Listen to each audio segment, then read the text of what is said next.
The Italian Film Commissions Association. Do you want to shoot your film in Italy and don't know where to start from? The Italian Film Commissions Association offers you the know-how and support you are looking for. Fred Film Radio, this is Nicole Comotti here at Venice Days. Fred Film Radio, sono Chiara Nicoletti. Angelo Acerbi pour Fred Film Radio, on est au Festival de Venise. Fred Film Radio, z wami są Borku Terzik. Fred Film Radio, radio filmowy Fred, z tej strony Anna Tatarska. Fred, the festival experience in 23 languages. Hello and welcome, you cats and kittens, to Fred Film Radio's Big Fred Tuesday. This is Fred Film Radio's brand new weekly show where we aim to bring you news and interviews on film every week, keeping a close eye on what is happening at present, but occasionally following that yellow brick road to take a trip down memory lane. I'm your humble host, long-time resident of Fred Film City, Matt Micucci. Round up the usual suspects and let's start the show. First things first, the big news from this past week was, of course, the announcement of the Cannes Film Festival lineup. It's important to say that this year's Cannes Film Festival will not be taking place as a result of the current pandemic, but that the festival will allow the films of its lineup to wear its official selection credentials as a badge of honour. While this decision has been criticised by film institutions for various reasons, the initiatives may benefit some of the lesser-known figures in their attempts to boost their credentials for their distribution bids. Another thing worth pointing out about the Cannes lineup this year is that while for the past several editions the festival has been criticised for its lack of diversity, this year marks a record edition for presence of female directors in the official selection. A bittersweet news, of course, as the screenings will not actually be taking place theatrically and there's no plans for online screenings. Instead, Cannes will promote screenings at other festivals that may still physically take place in other parts of the world later on in the year. So let's take a quick dive into the selection, shall we? 2 films by Steve McQueen were chosen, titled Mangrove and Lover's Rock respectively, and the Oscar-winning filmmaker has dedicated both to the memory of George Floyd and the Black Lives Matter movement. We've also got new works by Dogma 95 pioneer Thomas Vinterberg and everyone's beloved Wes Anderson. We've also got Viggo Mortensen's first feature and Cannes faithfuls Naomi Cavazze and François Ozon. Overall, the official selection comprises 56 works and the list includes directors old and new from across each continent. So if you want to find out more, maybe you should just type in Cannes Film Festival on www.google.com. Okay, having gotten this first service announcement out of the way, let me tell you what we have in store for you for episode numero uno of the Big Fred Tuesday.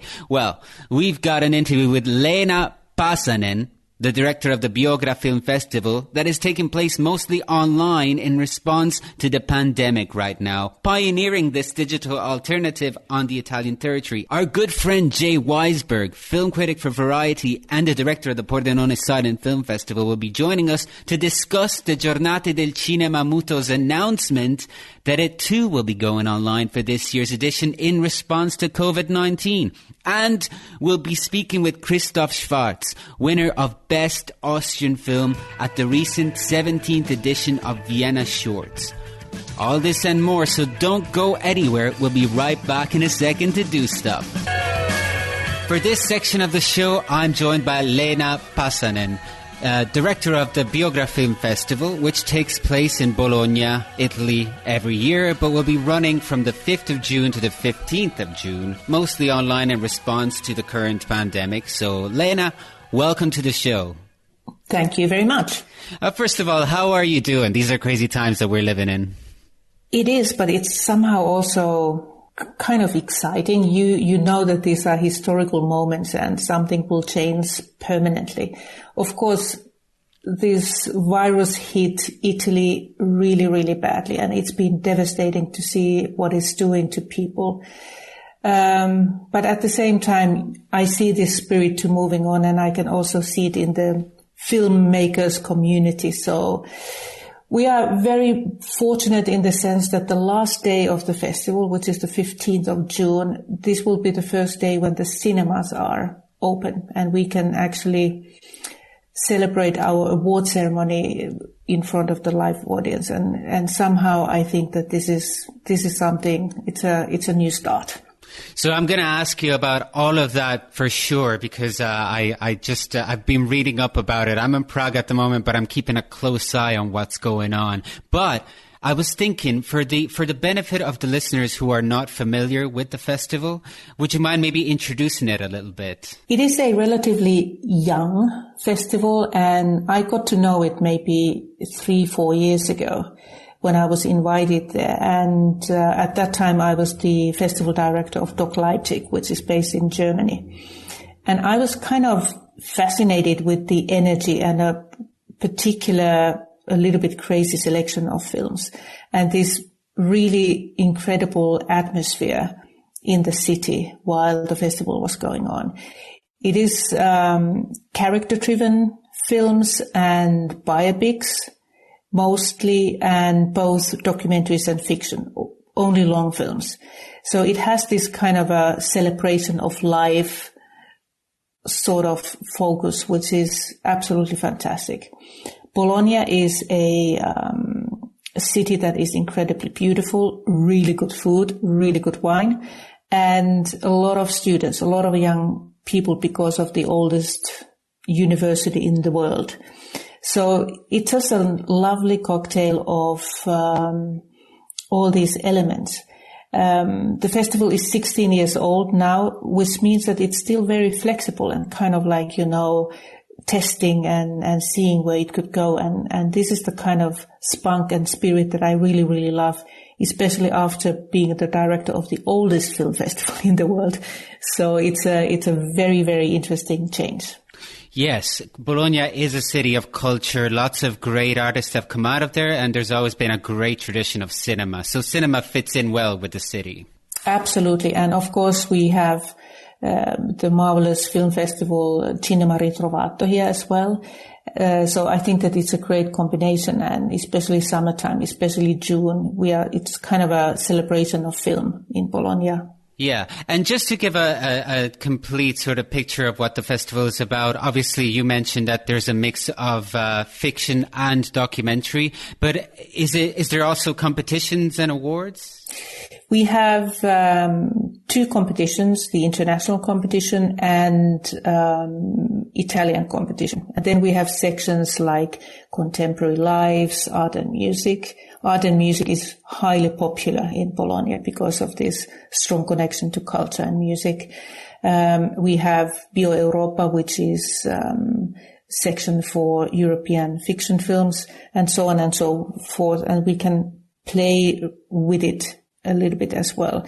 We do have awards, but right now they are not monetary awards. This is something that I'm working on. So I hope that in the near future we are also handing money when you come and win the festival with your beautiful film. Yeah, and before we actually get to talk in detail about some of the films that will be presented here, I wanted to ask you, maybe from even a personal standpoint, what do you feel is the importance of biographical films in general, and especially when we consider what's going on with the world right now, I guess? And I would even more talk about character-driven films. We do have biopics, especially in the art and culture section, but I must say that the majority of the films, they are a bit broader. They are life stories. They are character-driven films all over the world. The focus is strongly in European stories, but we do have films elsewhere as well. And I think that this is a way to everybody kind of identify with, when you have character-driven films and you really get interested in their stories, there's a lot of elements that you can identify with, or you get surprised by learning something that you didn't know before, visiting places that you didn't know before. And especially our focus on these type of films, I think that, bit by bit, hopefully, we are helping people to understand what's going on in the world and kind of making their own conclusions instead of anybody telling them what they should be thinking. So let's get into the program, I guess. What can you tell me about the films that are part of this year's selection? I must say that I was actually a little bit surprised when we then got the selection in place. Because of the COVID-19 situation, we had to do a smaller selection than what would be normally the case. Usually we have around 100 films. This year it's 40 something because of it's only online or mainly online. And I thought that, okay, there will be a nice selection of famous films from festivals this year. And actually we have a really big number of new talent, first-time filmmakers, which was quite a surprise to me. We had a selection committee of 8 people, Italians, but I also had members outside of Italy. And this was the result, which was surprising and great. I think that it is strongly our mandate to promote the up-and-coming talent. And I do think that the ways of storytelling are changing, and these are the people who are kind of pushing the boundaries and showing that there are different ways of making films, which is exciting. I'm also really happy of the high number of female filmmakers that we have in the selection. So it's a very interesting combination of masters, kind of acknowledged films and filmmakers, together with up and coming talent. So I'm really, really happy about that. Are there any specific titles that you'd like to maybe highlight? I must say that the quality of Italian films is getting better and better. I have been following the Italian film industry for 20-something years. And the development there has been really incredible. And the change began when the change started when the film commissions, regional film commissions started giving development funding and production funding. And I think that today we can see the results. So for example, in our main competition, in the international competition, we have 2 Italian films. We have a film called Faith by Valentina Perizzini, who this was a film that premiered at ITFA and was also at Berlinale. And we have a world premiere of a film called Because of My Body by Federico Cannava. And these films are just like really showcasing the current Italian talent that I just absolutely adore. We have other really well-known titles like Sing Me a Song by Thomas Balmes and Earth is Blue as an Orange, a Sundance winner. But I'm excited of this mixture of young talent as well. We'll be back for our second part of the interview with Leena Pasanen, so don't go anywhere as we will talk about the way this year's digital edition of the Biografilm Festival will work, as well as the interesting plans the festival has in store for its final day and award ceremony. So stay tuned. And we are back with Leena Pasanen, director of the Biografilm Festival, for the second part of our interview. So, Leena, the festival is taking place mostly online this year in response to the pandemic. But how is it going to work? I mean, I presume the films are being streamed online via platform? We are using mymovies.it, Italian platform. And of course, like all the other online festivals, it means that you can only get access when you are in Italy. They are geo-blocked for Italy only. But at the same time, it means that you don't have to travel to Bologna to see it. Anybody in Italy can get access to the films. The festival starts tomorrow on the 5th of June, and today we started. We are online, and you can start booking your seats. So you have to go to mymovies.it and register, and then you can start booking your seats. We are offering everything for free this year. I do think that we are keeping this kind of a service, a digital platform service also for the future. Yes, and then you can buy a ticket, but this year we decided to give everything for free. You can register, book the seat, and then we are premiering 4 or 5 films a day. So we are kind of following a real structure of a festival. So it's not a catalog where you just go and select and watch something whenever you want. You have to book a seat and you have to be there when the film starts. With the exception that actually you can get access to that film 24 hours after the film starts. Oh, right. And is there a way in which people will be able to interact with the guests who obviously would have been there physically, but now things are a little different? This has been the challenging part, like how to also offer the possibility of meeting the creative team and get a sense of dialogue with the filmmakers. And that has been our biggest headache, I must say. There is a possibility of chatting. We will see how that functions, and of course it means that the filmmakers have to be on a time zone that they are awake and answering the questions after the screening. What we did instead this year was that we did a lot of pre-recorded greetings from the filmmakers, and we also created a new section called Meet the Masters, where we did long discussions with well-known filmmakers with their latest films. And then we recorded a big number of other interviews too with interesting filmmakers. So, but they are pre-recorded, so it's not so interactive. And I think that this is really the part that we are going to miss with an online session. And I guess you also talked about this a little bit previously, but I wanted to go back to it. I understand that there is some sort of an event planned for the final day of the festival and the awards ceremony. Yeah, we from the start, we kind of felt that we need to have something also with the audience. And the Bologna audience is extremely loyal.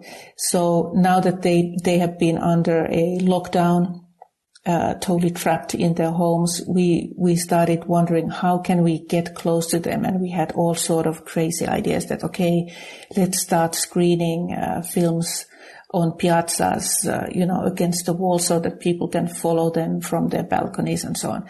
Not easy to organize, especially in this kind of a health crisis. So what happened then quite recently was that from the 15th of June onwards, also the theaters can open. There's a lot of health issues and restrictions and, ways how to clean the place and make sure that everything is safe. But we are using this opportunity by opening one cinema for the award ceremony, and we will also screen a film there. We can take in approximately 200 people, but this will be the first time when there's actually a real living audience watching a film together, and there will be a Q&A, and there will be music and celebration for those who win. Of course, we won't be able to bring our international jury, for example, to Bologna, so there will be still video links to those who are deciding on the winners. But I think in a way it is a beginning of something. So many things have changed permanently, but I think that it's also kind of a sign that, okay, we are getting back to normal life and we can talk about films together. Yes. And of course, I understand that this is one of the first festivals in the Italian territory to do something like this, to have a program online. Is that right?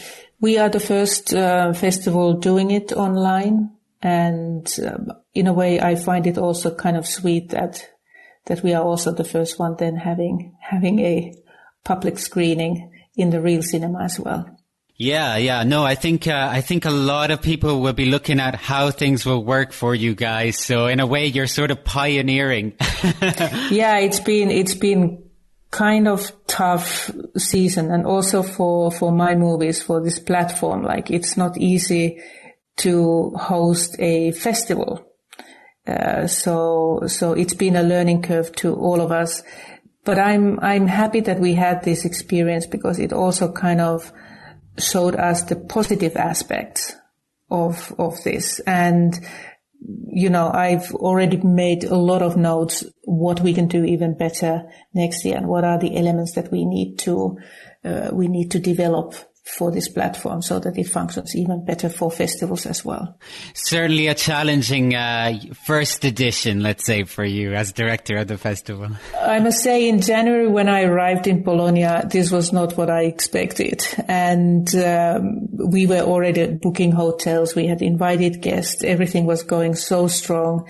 And then all of a sudden this happened. It was after Berlinale or during Berlinale all of a sudden when I realized that, wait a minute, this might be something totally different. And the worst part was really not knowing how quickly things would develop and into which direction. Like, maybe theaters will be open in June. Maybe nothing will be open even next year. Like, you don't know what will happen. So waiting and kind of trying to understand what decision you can take and when, that was really tough.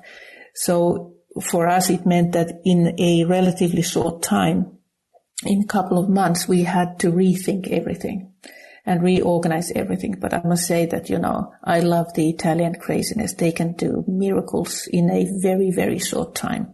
And they are still relatively relaxed. That is something that, I just adore, especially after 5 years in Germany. This is something that I never expected could happen, and it did. Yes, I feel for all the challenges that you had to overcome, but I do sense a lot of positivity, and I really like the energy that I'm hearing. Absolutely. So, Leena, it was a great pleasure chatting with you. Thank you so much for taking the time, and I wish you all the best.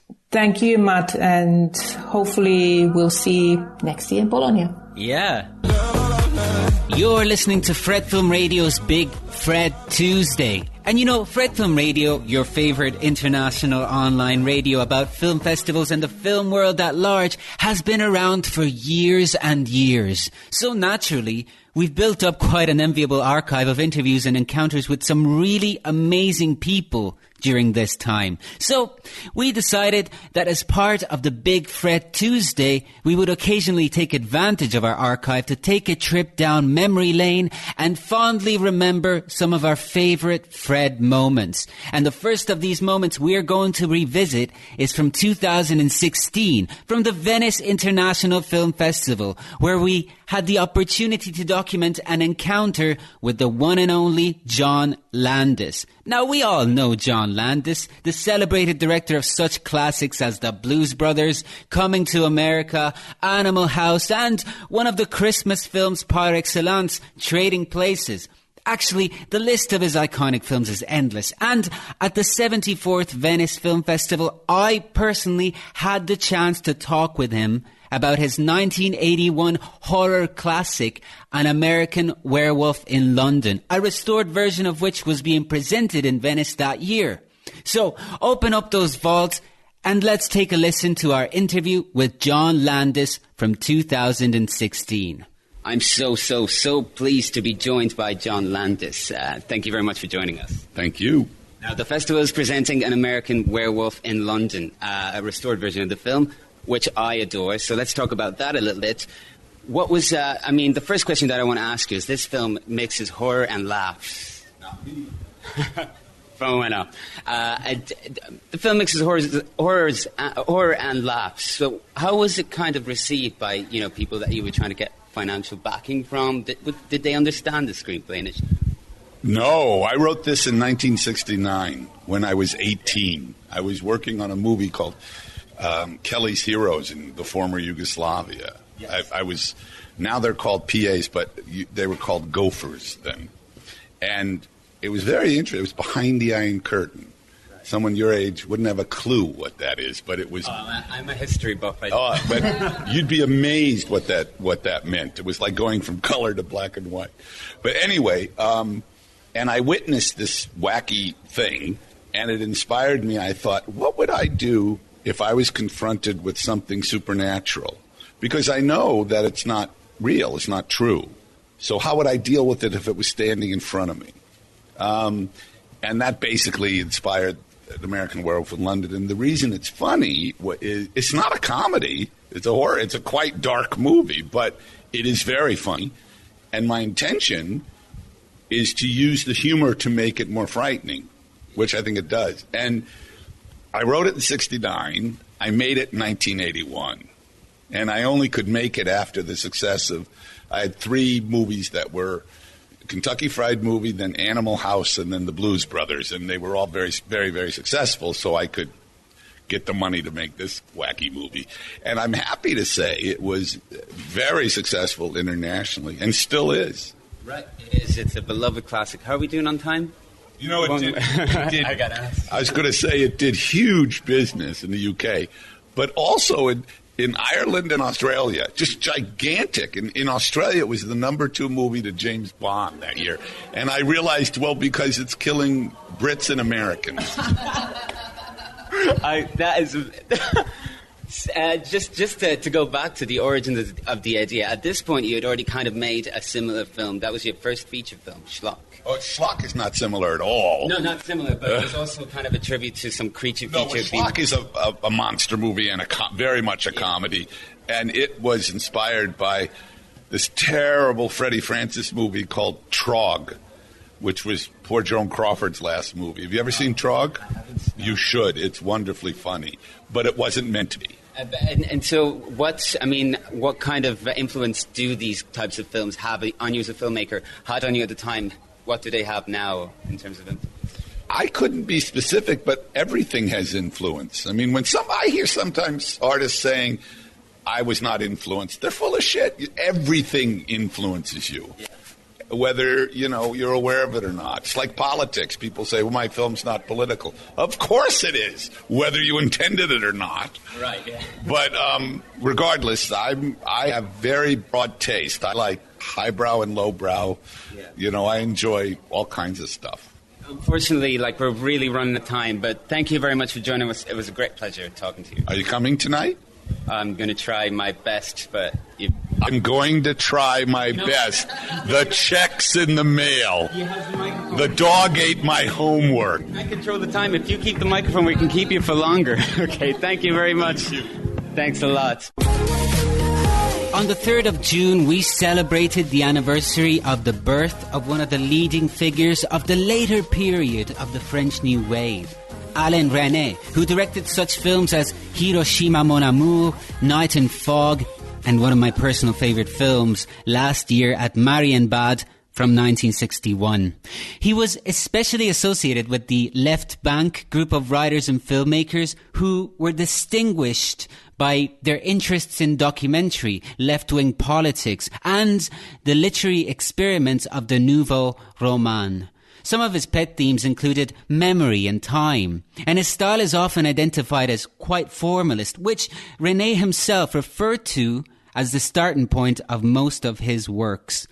Resnais died in 2014, and that same year he released his final film, Life of Riley, which won a Silver Bear Award for a feature film that opens new perspectives. So breaking new grounds until the very end. And I know it happened a few weeks ago, but because this is the first episode of the Big Fred Tuesday, I haven't had a chance to talk about it yet, naturally. And I feel like I should say something about Michel Piccoli, another key figure of French cinema, who passed away at the age of 94 on May 14th. A fixture of French cinema for more than half a century, throughout his career he worked with such cineasts as Louis Malle, Costa Gavras, Agnes Varda, Marco Ferreri, Marco Bellocchio, Jerzy Skolimowski, and is perhaps best remembered for his long-lasting collaboration with Louis Buñuel and his role in Le Mépris, aka Contempt, by Jean-Luc Godard, in which he co-starred with Brigitte Bardot. And then on the 4th of June, Angelina Jolie also celebrated her birthday, and I always thought of her as one of those actresses whose charisma is not unlike that of the classic Hollywood stars of old. So I was not surprised when a few years ago she made the transition and became a filmmaker as well. But aside from her work in cinema, I feel her work as a humanitarian and activist is just as important to point out, as she has used her celebrity status to raise awareness of such causes as conservation, education, women's rights, and to become an advocate on behalf of refugees as a special envoy for the United Nations. And I know that Angelina is a big fan of Fred Film Radio, so Angelina Jolie, we speak your name and we salute you. You're listening to the Big Fred Tuesday, and when we return, we will be speaking with our good friend Jay Weissberg, director of the Pordenone Silent Film Festival, about their decision to move their festival online this year. So don't go anywhere, as we will be right back for some more film chat. Film fans everywhere may be familiar with the Pordenone Silent Film Festival, also known as Le Giornate del Cinema Muto. This is a yearly film festival that has done much to promote film preservation on a global scale and present international silent film lovers with some of the best screening experiences of gems from the early days of film they could ever hope for. Recently, in response to the pandemic, the festival announced that its edition for this year will be taking place online. And so here to talk with us about it, I welcome to the show Jay Weissberg, film critic for Variety and director of the Pordenone Silent Film Festival, as well as a good friend of ours. Jay, welcome to the Big Fred Tuesday. Thank you, Matt. Nice to be here. There's a lot going on, and I just wanted to know, first of all, what your current thoughts are about this kind of global pandemic, because you are based in Rome, the capital of a country that was among the worst hit by COVID-19, especially in the initial stages. I mean, what's the situation there at the moment? At the moment, it's really positive news in the sense that yesterday, or rather 2 days ago, the number of new infections was the lowest that it's been since February. So that was really a relief to hear. But and things have really reopened. In fact, today museums have reopened for the first time. There is a sense of life coming back onto the streets. For the most part, everybody does wear masks. They're required inside, anywhere you go, gloves, in a lot of places as well. My concern is that I don't think people are social distancing as much as they should be on the streets.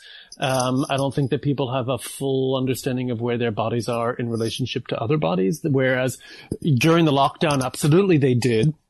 But people are just so tired of it and fed up, and I do understand that. I am concerned about second and third waves. I mean, I'm wondering as well, was there a moment in particular when you realized that this situation was serious and that it would get as bad as it got?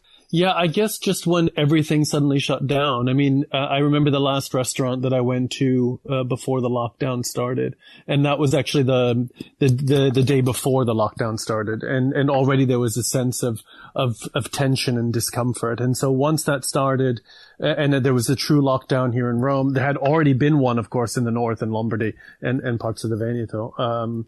But then just the quiet was really exceptional, because I live really in the heart of the city. I'm just off of Piazza Venezia. It's an area that's just full of movement and life. Even though because of Airbnb, there's been a sort of depopulation, of full-time residents in the center.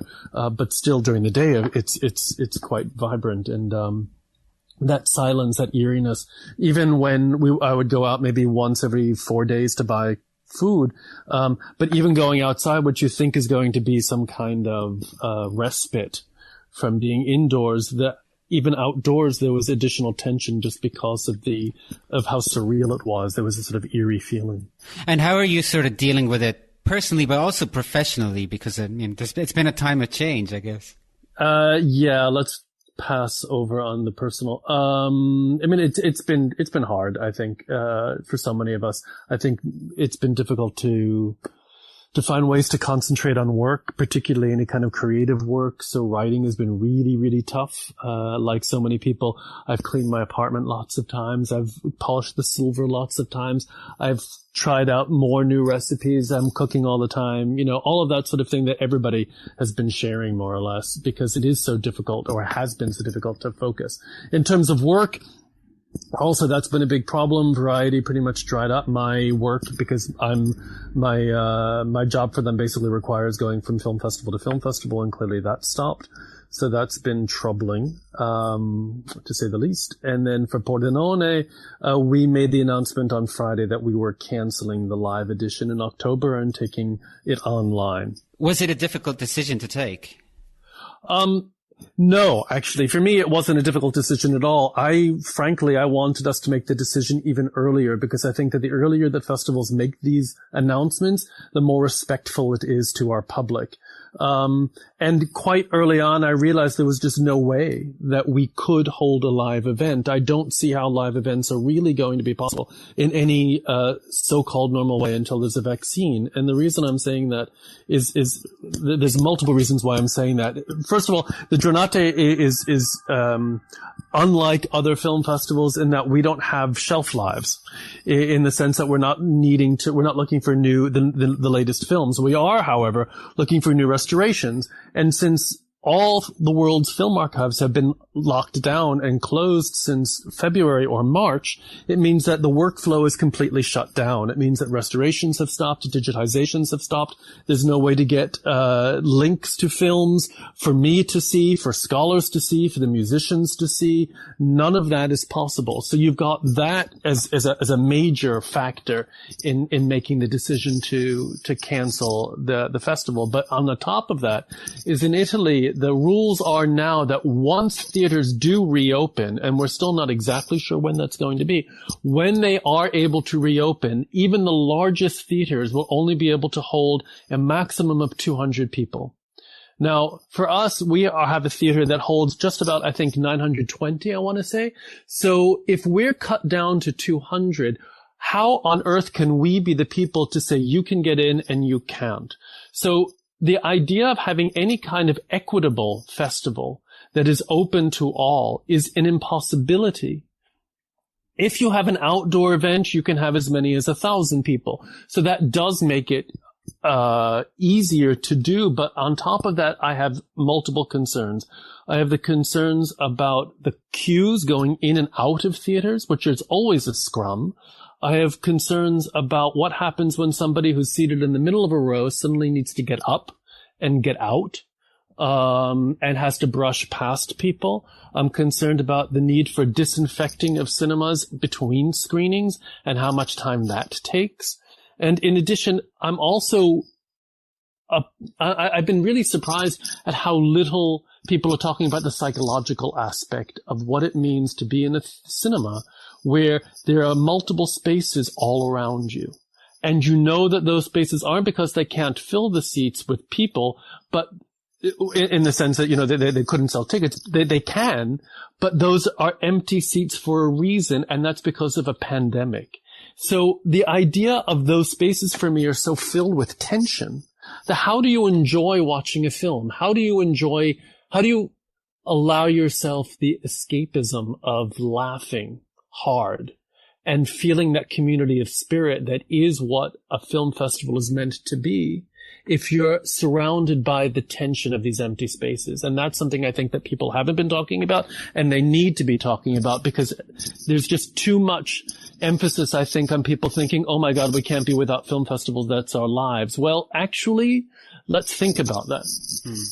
So when you were like taking this, when this decision was taken, I'm just trying to picture the meetings. Was there anyone who was saying, no, the festival should definitely still go on?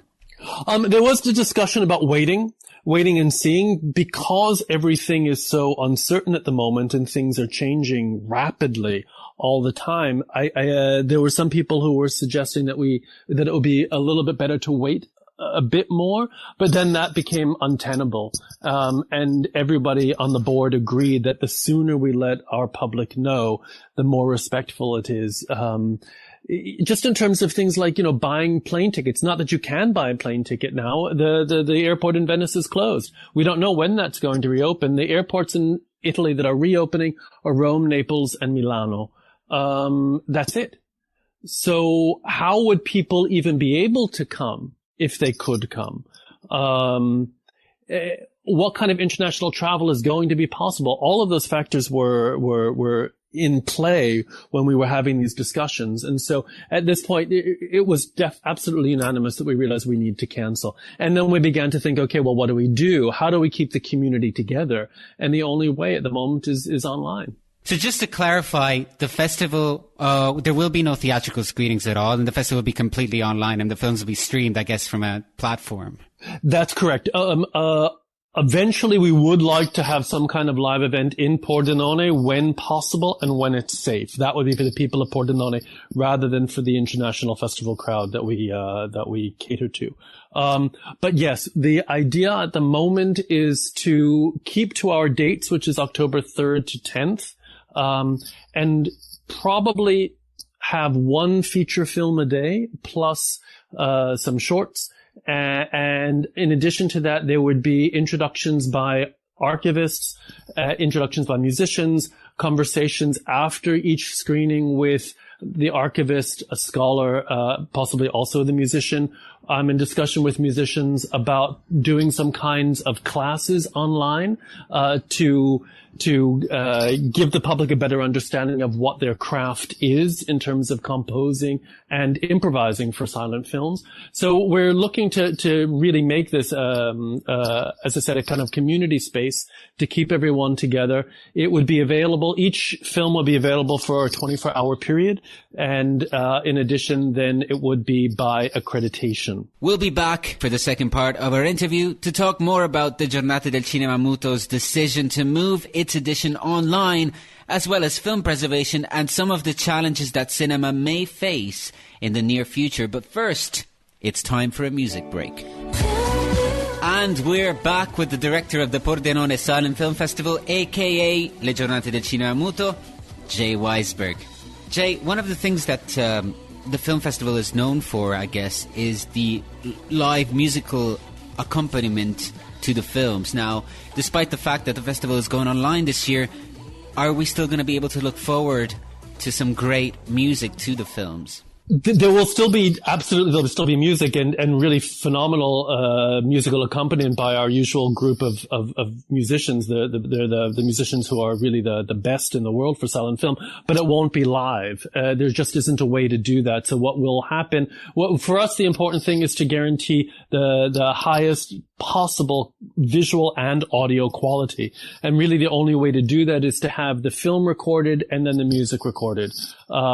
It's a bit frustrating, but if we can also, after those feature films that are screened, if we can then have, let's say, a 45-minute live program with the musicians, where each day there will be a different musician who's going over their craft, I think that would help a lot in terms of furthering an understanding of what silent film music is and actually reaching a larger audience than we normally can. Gotcha. Also, yeah. one of my concerns is that because people are in so many different time zones, that also makes the idea of a live event really difficult, where everybody could be on at the same time. So, for example, if we have a discussion after the film with a scholar and a musician and an archivist, I want to open it up to questions from the public, but that would have to be in a kind of text chat format for those people who happen to be tuning in at that moment. Yeah, like that's, I mean, you hinted at it earlier. One of the great things about Le Giornate is that it's just the warmth of the atmosphere. People getting together after the screenings and talking about movies, and there are people from all over the world. So I was just wondering whether there were any plans of sort of keeping the silent film community connected during the days of the festival? I mean, that's for me the only way that we can is by organizing some kind of these sorts of discussions and perhaps some kind of chat platform that I'm not really familiar with at the moment and how that would work. But we're talking with a platform here in Italy to figure out what the best way is of doing all of this. And I'm in discussion with all the musicians at the moment to see what they themselves want to do and what their ideas are. At this point, because this is such a brand new world for all of us, it's I'm open to a lot of ideas and just trying to see what suits our community best. And I mean, I know that it's too early to talk about the program itself, and maybe we can have a chat later on, in the year to find out more about the program itself. If you're up for that, I'd be delighted to ask you some questions about the actual program. But I was thinking about like this decision and how sort of big it feels. And I was wondering whether, we talked about film preservation a little bit earlier, but whether you think that the Giornate's decision to go online will impact discourses around film preservation in general? That's a really good question. I think if a larger number of people tune in to what we're doing in October, I think that they might be surprised to learn more about what's involved in terms of film preservation. And what I mean by that is not just workloads, but financing. The fact that so many film archives are struggling desperately to get the money to preserve the films that they have. And then on the other hand, you have a place like the Danish Film Institute, which got a phenomenal grant from the Danish government to digitize every Danish silent film that exists, and then to make it available. And that's a phenomenal thing. And for people who think that, there can't be that many, actually, Danish silent film before the First World War was one of the most important industries in the world, one of the most important film industries, and one of the most advanced. So it's a significant amount of film and a significant input of money by the government, and a real beacon of hope for film preservationists all around the world. Unfortunately, most governments aren't as enlightened in terms of preserving moving picture images as the Danish government is at the moment. So I'm hoping that indeed by highlighting this sort of discourse, we can indeed raise awareness for both the beauty that comes from film preservation and in terms of all sorts of things, in terms of screening films at the right speed, restoring original colors, and there are some, as you know very well, the color palettes of the silent era were extraordinary. All of these sorts of things, if that can be furthered by going online, then that can only be a good thing. Yeah. Finally, I just wanted to ask you this, and maybe this will be the last question about the festival itself. There's so much to talk about. But in terms of just the decision that was taken, do you feel that this situation with the lockdown and the pandemic has sort of prompted bigger engagement with newer technologies, especially for a festival like Le Giornate, which, might have been struggling a little bit with maybe online presence? Yes, I think that's probably true. But one of my concerns, frankly, let's face it, for the last, at this point it may even be 20 years when Peter Greenaway began talking about the death of cinema and all that bullshit. And that's been a statement, a phrase that's been thrown out for a number of years at this point, and, with Netflix and the decline of cinemas and all of that sort of thing. But for me, one of the reasons why I never lost hope is that I truly believe that somewhere deep within our human psyche, we have a need for the pleasure of collective film going and going to the cinema together. So I don't think that really the death of cinema is something that we need to worry about. I don't think that all of the festivals that are forced to go online now are somehow going to find that they're not able to go back into a live event afterwards. I really don't think that that's going to be the case. So it's good that we're opening ourselves up to new technologies and becoming aware. And indeed, that could be a way of continuing a sort of year-long programming for many festivals rather than just the 1 week or the 10 days or what have you, where people congregate for a live event. That is certainly a possibility. But I'm not concerned that, as I know, I've heard other people tell me, that I'm not concerned that this is somehow a kind of death by 1,000 cuts and this is the ultimate cut. Oh, yeah, for sure. I think that it's only been a couple of weeks and people are already craving the theatrical experience.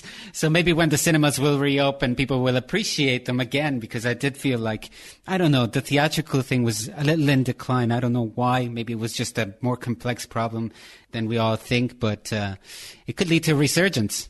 Yes, exactly. And it's an economic problem, of course. But also that's a good point about the word you just used, resurgence, I think is a really good one in this case too, because I think many of us, speaking to friends and colleagues, at this point, and it's only fairly early in, let's face it, to the whole lockdown, to the whole COVID situation, we're already saturated with online events. I can't keep up, and it's all blurring for me. The number of online festivals that there are, the number of emails I receive suggesting that I visit this site or that site to view films online. Nobody can take that amount of material, and I think we're all going to, unfortunately, reach a point fairly soon where we're thinking, really, another one? So it behooves all of us to figure out ways of making ourselves unique. And that's, I think, going to be the real challenge. How do we stand above a very, very crowded online presence at the moment? Yeah, that's interesting, because you mentioned earlier that it's hard to focus when you're writing, but is it also hard to focus when you're watching films? I think that that's something that I feel myself. So do you find that's true? Yeah, I do. Absolutely, I do. I mean, during lockdown, I was expecting to watch much more than I wound up doing and to read much more than I wound up doing. And so I was sort of, kicking myself, why aren't I doing more of that? And you reach a point where you have to realize that every little task that you do or did becomes an achievement, and that you have to focus on that rather than beating yourself up because you're not watching 2 films a day or even 1 film a day, frankly. So yeah, I think there is a problem with concentration. And let's face it, even before all of this, how often when you're watching something online, do you put it on pause to make yourself a coffee? Do you put it on pause to go to the bathroom? Do you have lunch or what have you? So that's another thing that we have to fight, and we have to realize what sorts of films also do we want to put online. We don't want to really put online the big spectacles that without question are going to be things that you want to see on a big screen. I don't think that if you put something online that's 3 hours long, that's really wise. That's a good point. So, Jay, having said that, and so just to kind of wrap it all up, and we have been talking about watching films. I know it's been difficult to watch stuff, but have you seen anything recently that you'd like to share? And it can be anything at all, from past or present. Oh gosh. I'm going through a bunch of my, the DVDs that I have. I've got quite a collection over the years. And so I've watched for the first time finally the 1956 British film noir Yield to the Night, directed by J. Lee Thompson, starring Diana Dors, and I was really blown away from beginning to end. It's such a beautifully crafted, beautifully shot and performed, sensitive film, and it was really nice to see Diana Dors at her finest. Wow. Gotta check that one out. Jay, thank you very much. It's been a pleasure. Likewise for me too. Take care, Matt. Thanks. All right, you cool cats and kittens. It's time to check in with my good friend, Fred Film Radio's very own Chiara Nicoletti. Chiara, welcome to the show. And this being the first episode of Big Fred Tuesday, I really couldn't have done it without you. Grazie, thank you. I'm glad, that. I don't know if you already said that we're trying to do the same thing in Italy, so everything is on you. That is where I got the idea. This is a tried and tested formula that I'm adapting for the English-speaking audience, but it's a pleasure. Hey, so these are crazy times that we're living in. Since this is the first show, what do you think about the situation in terms of especially cinema and film festivals right now? I think that it started like a chaos. I don't know what you think, but I mean, especially from our point of view, from our work point of view, I was a bit confused of how I was ending up in these months of lockdown. And then suddenly things changed. People decided that we had to do something while waiting to come back to life. So film festivals went online, and we started to make a lot of press conferences online with Zoom mostly. So we adapted ourselves to a new way of working. So we totally miss movie theaters. I don't know about you, and film festivals, since that's what we do. So that's our life. But I think that people have started to get used to another way of working, especially in the film business. Well, the bad side of the story, let's say, is that some festivals are not really thinking straight about that. I mean, I don't want to accuse anybody, but I mean, the whole point of film festivals should be about meeting people, meeting filmmakers, and try to communicate the films in the best way possible so that they can be distributed and watched by as many people as possible. And that's not what Cannes did. I mean, so putting this kind of label on the selection, I mean, that prevented film to go to other festivals.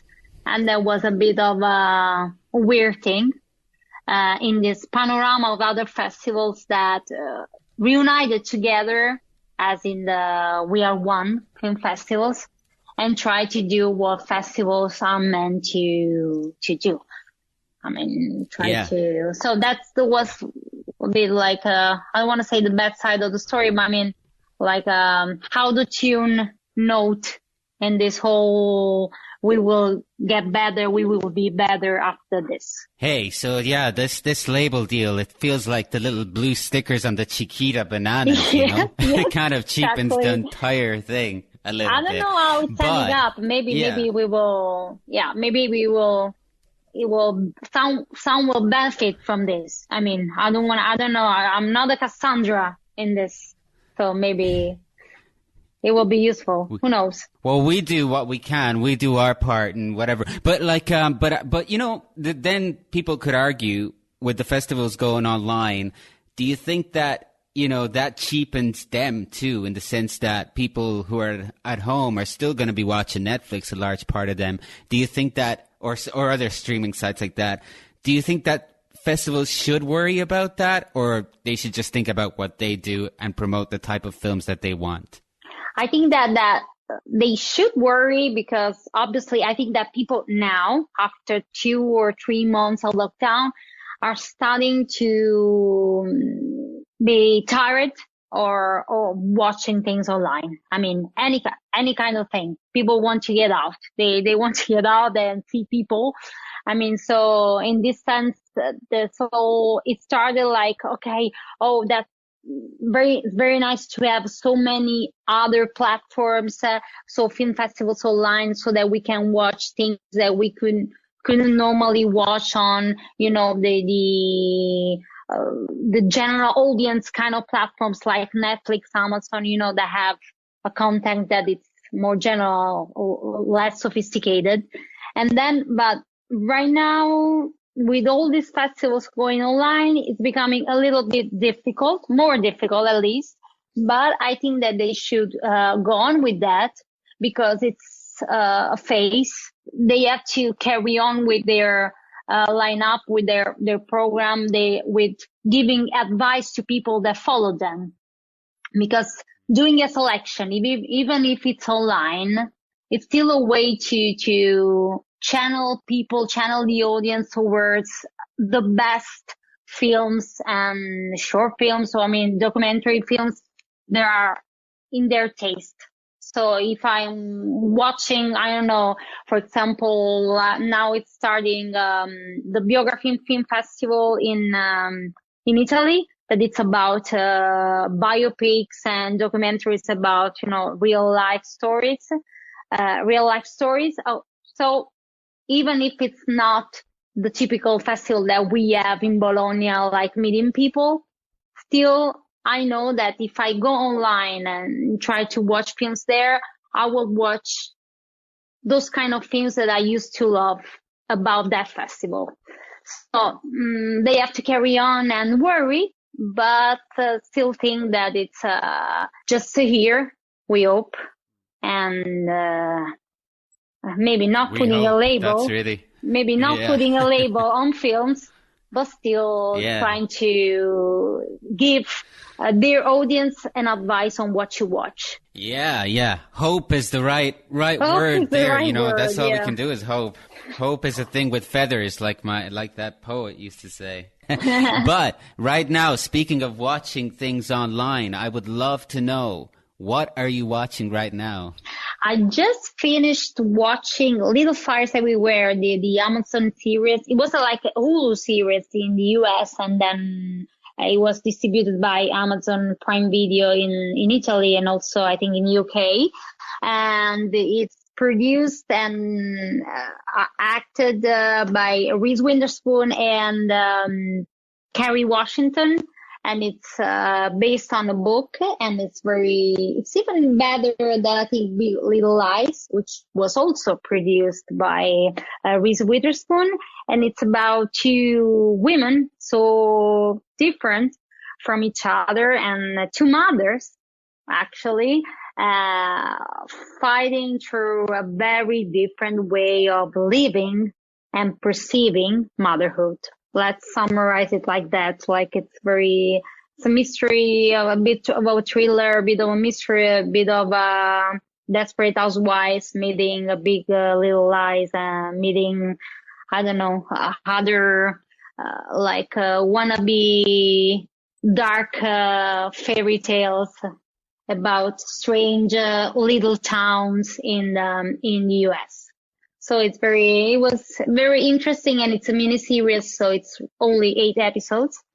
And I really loved a teen drama, Scum, which is actually a series that was invented by this Norwegian Julie Andim, which she started this format, Scum, and a different version of Scum was exported in a lot of countries in the European Union and also in the US.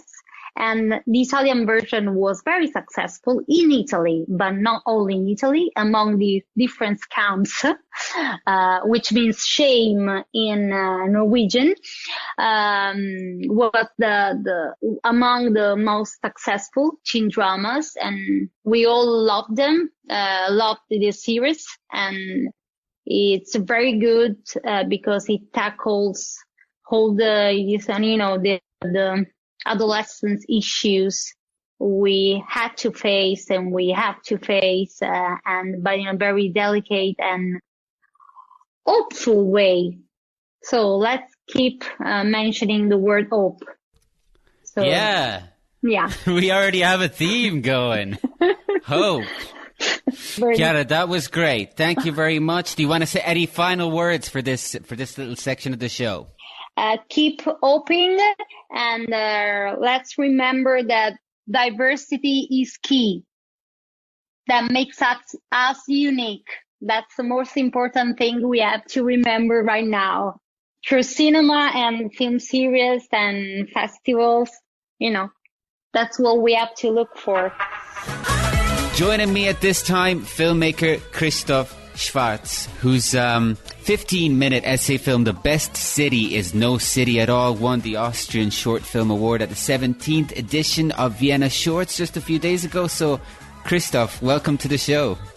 Hey Matt. It's great to have you here, and first of all, congratulations. We will be talking about your film later, but first, with all that's going on in the world, I just wanted to ask you how you're doing and how things are on your side of the world. Great. I mean, like the normal social life just starting up already in Austria, so it's okay to meet friends again and see the family, but also I had quite a creative and a good artistic in artistic sense good weeks and good times. So I was quite efficient with my work because there were no other distractions.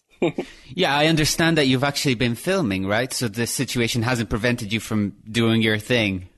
Yeah, I mean, like my way of filmmaking is very concentrated on myself. So I'm doing nearly everything in my films, and I'm also very often the protagonist. So it was no problem for me that I have to do everything on my own. So this came natural to me.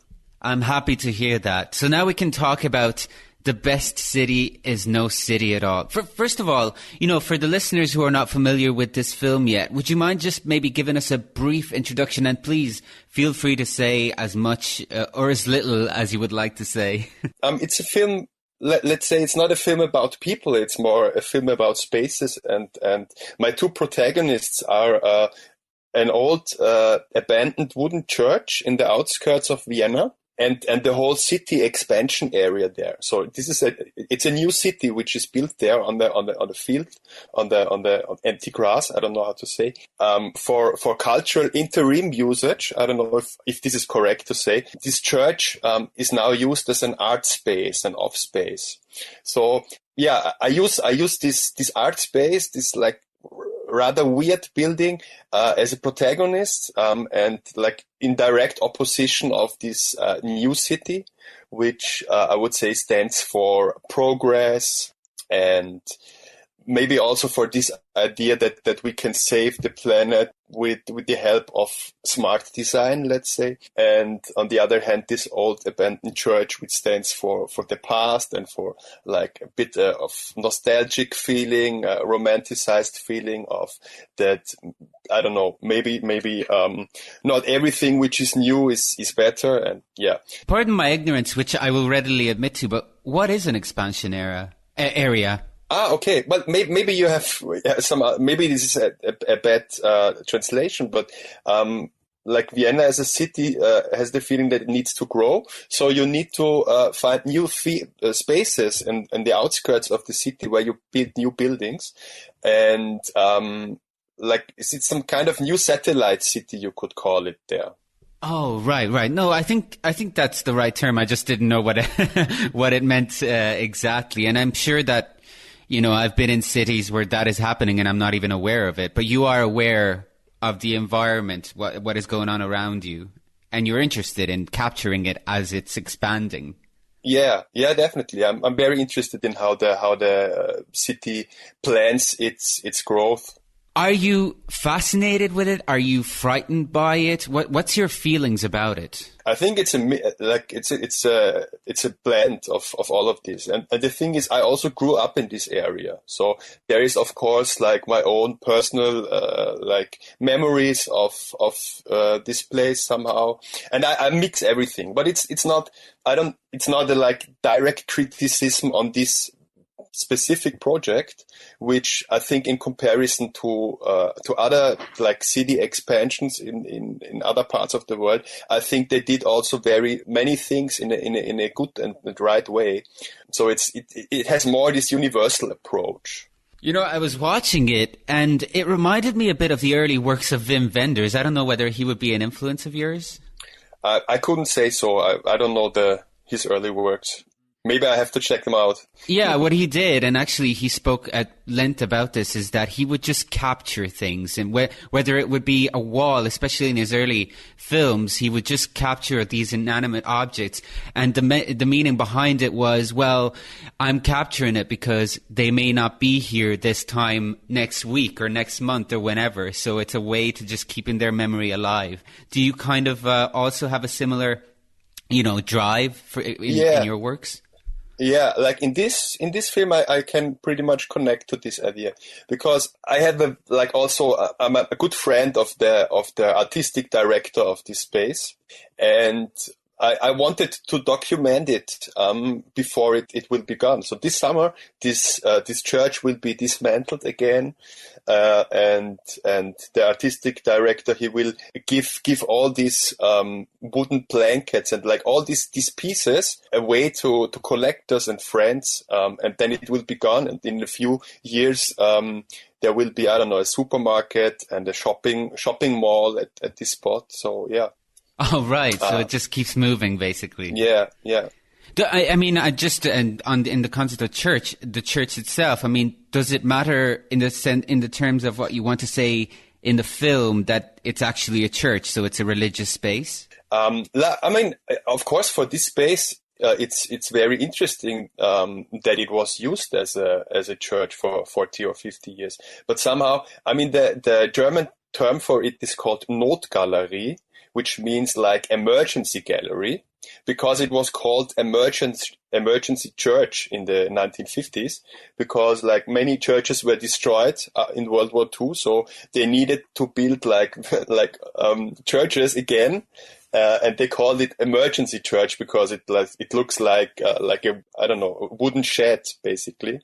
But for the artists who doing exhibitions and performances there, of course, it's interesting that it has this religious background somehow, because I think there is when you compare religion and art, I mean, there is some overlapping in these fields, let's say. There is an endless number of overlappings. You're totally right about that. In fact, there's an overlapping with cinema as well, when you think about it. Yeah. So I wondered as well about the creative use of subtitling in this film. Can you tell me about this, and also why you maybe decided to go for the subtitling instead of something like voiceover narration or something like that? In the original version has a German off voice, a female German off voice telling the story like from my perspective and from the perspective of the artistic director of the emergency gallery, and you never really know where the border is between those different perspectives. And the English version by now has only English subtitles, but like in many older films of mine, I also used re-recorded the off voice in English. But this time I didn't do it because I had the feeling that somehow maybe it's not so interesting for an international audience. But now I'm talking to an English podcast. Maybe I should do an English off voice also. I don't know. I think I think it works very, very well with the subtitles actually, because you get to hear the sounds of the landscape. But in this sense, do you feel like there are differences? I mean, it's an obvious question really, but maybe you can you have opinions about it that are interesting. Between experiencing this film with the subtitles alone and experiencing it with the voiceover, I mean, do you feel there are important differences besides obviously the sound one? Well, it's a different movie. Obviously, the main idea would be that you can concentrate on these cinematic big pictures and that you can hear the audio. But I also kind of like it when you hear the original voice in a language you don't know, and you have to read the subtitles. So like I would never watch dubbed movies. I really hate it. But I can imagine that I would also do a English off voice version of it. Cool. So you know what's interesting as well? I was watching this film, and what I was thinking was that in some sequences, some of these images are not like those that we have seen over the past few weeks of deserted city streets around the world due to the lockdown. Have you been thinking about that? Not yet, but yeah. At several points, I think you see some people around, but I have also the feeling that if you have an off voice talking about like meeting with people, it's much stronger if you have to imagine them. So that's why I always like to work with empty cities and empty locations, and the audience has to imagine all these things. But I guess after the Corona weeks, maybe we have a different viewpoint on this. Matt, can I ask you another question on the other hand? Because I don't know, but for me, like if you have an audience who listened to this interview so far already in like 8 minutes, it would be no problem for me to give away a link to this film. By saying it now, then people can also watch it. Yeah, go right ahead. Yeah, you can give that's fine. Yeah, so you don't have to post it, but if you hear me, you can just go to like vimeo.com, obviously, and then / Bleninger, BLENINGER, and / no city. So. There you go, so anyone can check that out. Yeah. It's out there for the people. We'll be right back with our second part of the interview with Christoph Schwarz, winner of the Best Austrian Short Film at the 17th Vienna Shorts, for his work, The Best City is No City at All. So stay tuned. Welcome back to the Big Fred Tuesday. We're speaking with filmmaker Christoph Schwarz, who was recently awarded with the Best Austrian Film Prize at the recent Vienna Shorts Festival for his work titled The Best City is No City at All. And we've been talking about imagery and this moving church, the importance of this moving church. But I was also thinking about the stories of events that you tell in the film, and I was wondering whether these were all things that happened to you or that you maybe imagined? I think it's a big blend of it. It's a mix, because obviously I have these memories of this space, and I was also part of the curatorial team of this emergency gallery. So many things are just like documentary shots of exhibitions and performances there. But because I don't really mention this, I have the feeling that people could understand it also rather as props. I don't know if you understand it. So it's never clear if this is like an installation in an art space, or maybe it's just the installation props for the film. So I think this is a very creative way of using documentary pictures as if it's like fiction. Oh, right. So you would consider this film as if it was blending the two forms, fiction and documentary. Totally. Do you like that type of hybrid? Are you interested in this type of work? I'm only doing films like this. I mean, that's like the main work that I keep my audience awake by mixing this all the time. Is that somehow related to the way in which you like to perceive life? Yeah, I mean, it happens to me also, like very, very often, that I make something up for my movies, but in the end, it turns out true, and like fake it till you become it. Sometimes I never know if it was a joke or a made up story of a film of mine, or if it really happened to me. And this is happens even more easily because there is no crew around me. So there is no point where I say, okay, cut. And so it's like I'm using my camera all the time and mixing those two worlds. Fake it till you become it sounds like the story of my life. But it's just you then making these films. I mean, you don't have a crew with you? Yeah. I mean, I had the sound designer working with me later on, because I knew that I want to use the sounds of the construction site, and I knew that because I don't have any moving image, let's say, and I mean, of course, it's nice in the movie theater to have these big shots, but I had the feeling that, of course, there needs to be some kind of sound design. But besides this, there was nobody really involved, except of all the artists who like trusted me that it's okay that I can use their art pieces for my stories. I just wanted to end our interview with this final question. One of the ways in which obviously the lockdown has impacted the film world is that people are generally not allowed to go to the cinema. I mean, the cinemas are closed. I reckon that this film would be very powerful when it's watched on a big screen because of just its immersive images. I mean, what do you think about that? The situation with cinemas, and do you think that maybe this film should be experienced on a big screen? Yeah, totally. It was made for the big screen, but I think like for every movie, the cinema is the best setting. The theater is the best setting, and I hope that people that they understood that there is something missing, and that they will start going to the theaters. And yeah, I'm totally fond of these settings, and I think we really have to work on that. We keep the theaters, because I don't know if the situation in the UK, but in Austria, it's more that you already need some subsidies that the theaters can survive, showing art house movies.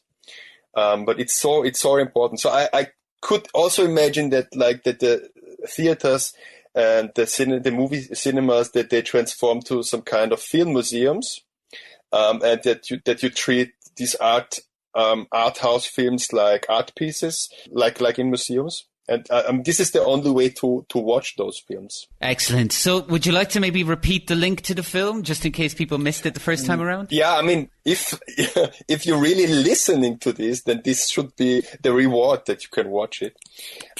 So like I have this channel, vimeo.com/Bleninger. This is like one alter ego of mine. Like I will spell it again. It's BLENINGER,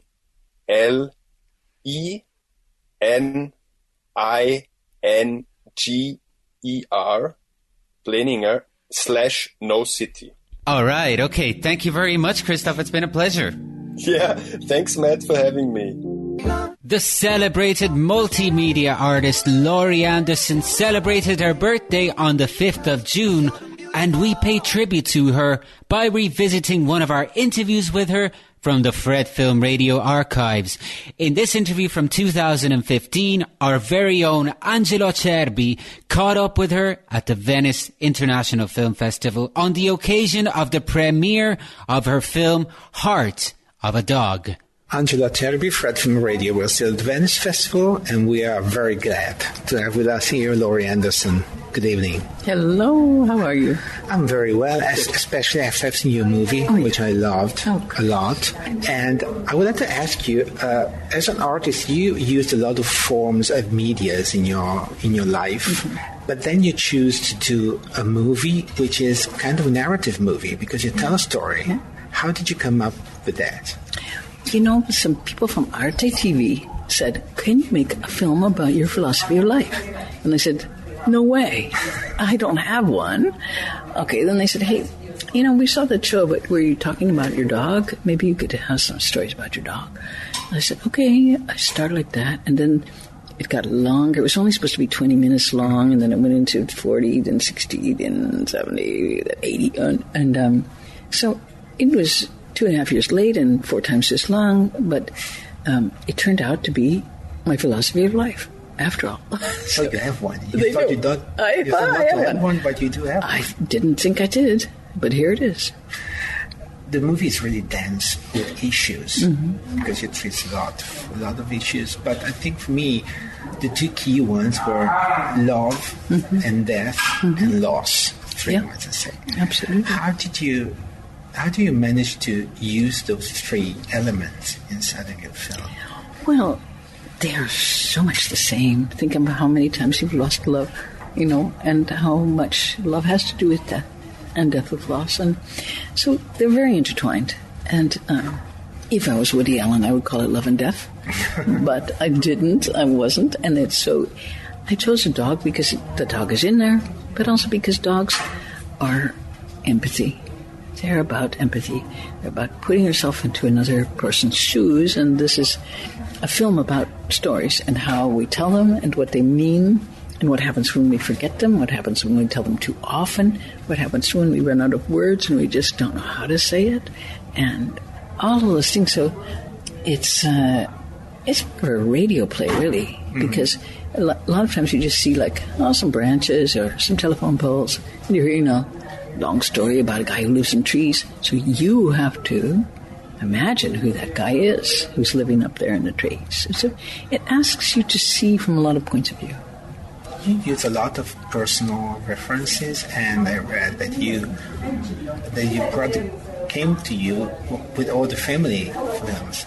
Yes. 8mm films. Yes, he did. That you used a lot in the film. You mold them, you treated them. How did you reconcile? I mean, how did you relate to this whole life that your brother brought back to you? You know, I didn't have that story in the film. You know, it's a story. It's about an afternoon where I was skating on the lake with my little brothers, and the ice broke, and they sank into the water. I was like, oh my God! I was panicked, and I was really panicked because I thought my mother would kill me. You know, that's the main thing. But I did manage to get them out of the water and bring them back home, minus the stroller, minus their hats. And at that point, my mother did not say anything like, "You almost drowned your brother." No, she said, "What a great swimmer you are. You saved your brother's lives." You know, I was like, oh. So anyway, that was what happened. And then one of my other brothers sent me all this old film from our childhood, and he said, "Can you transfer it?" And I said, "I'm really busy doing a film. I can't really go into this stuff, you know." But I just transferred a few. Suddenly, there was the island, there was the lake, there were my brothers in their stroller. My mother's pushing the stroller. I'm there too, skating around. I'm like, wait a second, this is crazy. Here it is. And I had, you know, a whole visual world that had disappeared was suddenly there. And so, of course, I called my brothers and said, "Do you remember when, the stroller fell through the ice?" And they said, "Yeah, you mean when you almost drowned us?" And I said, "Yes, let's put it that way." And they said, "You're not going to put that in your movie, are you?" And I said, "Well, no. Yeah, would you mind?" And they said, "Okay." So it went in the movie. But that was something that came through a visual channel, not through a script. Yeah. It was just something that, you remember through pictures. And as much of our lives, we remember pictures, we don't put them into words. No, I don't. Absolutely. Yeah. And you use films and visual a lot in your concert, in your plays, etc. But what's your relationship with cinema as a viewer? Do you go to see movies? Yes, I love movies. In fact, from that story about the ice, we were coming back from the movies because every Saturday I went to the movies as a kid, and I loved movies, and I love stories in the dark. With it's so wonderful. I've always loved movies. I made a concert movie once, and I, like you say, I've used a lot of imagery in my movies, in my shows, but I've never really made a movie, and this is the first one. Yeah. So with story and sort of music and. And how was the experience of such a new approach? It was, I had a great time making it because it's like combines things that I'm already doing, and it's a little bit weird because I'm used to live shows where it's always different, and tomorrow it will be a different show because I'll play it differently. Here, you finish the film and it's finito, you're done. And it will be like this forever. Forever till it rots away, like my childhood footage got all destroyed. So this is something that is weird for you. You find it weird. I like it. It's like writing a book or something. It's really nice. And then then it's over, and it belongs to you. Mm-hmm. So that's a very strange thing. I like that. And I'm a control freak, so really? Yeah, sure. But then I'm like, okay, here it is. All over to you now. Now, it's also a very open film, so it depends on the viewer to, complete a lot of things in it. Yeah, absolutely. Yeah. Thank you very much. Thank you, Laurie Anderson. We have come to the conclusion of this first episode of Big Fred Tuesday. I hope you enjoyed this first episode of the show, but before we say goodbye, it's time to stop the presses and quickly go through just some of the top stories from the past few days. The Transilvania International Film Festival, which we have covered many times in the past, has announced that it will move its physical edition from the 31st of July to the 9th of August. Romanian authorities have not yet decided on new regulations for cinemas, so the festival for now has announced that this year's edition will feature outdoor screenings, adapted programming, and a vacation atmosphere.